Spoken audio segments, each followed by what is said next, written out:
வானத்திலிருந்து அக்னி இறக்கியது போல பல அற்புதங்கள், அடையாளங்கள், நோய்களை குணமாக்குவது இவைகளெல்லாம் பொய்யாய் நடக்கும். இப்படிப்பட்ட சம்பவங்கள் ஏற்படுத்தப்படுகிறது.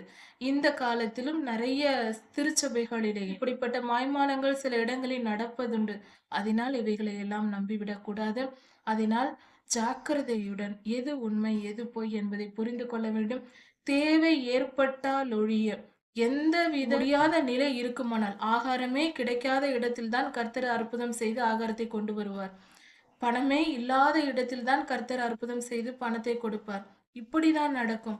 எல்லாம் இருக்கும்போது நான் செய்து காட்டுகிறேன் என்று சுய மேன்மைக்காக கர்த்தர் செய்ய மாட்டார். அது கர்த்தருடைய செயல் அல்ல, பொல்லாத ஆவிகளின் செயல். அப்படி செய்கிறவர்கள் நல்ல போதகர்களும் அல்ல, நல்ல ஊழியர்களும் அல்ல.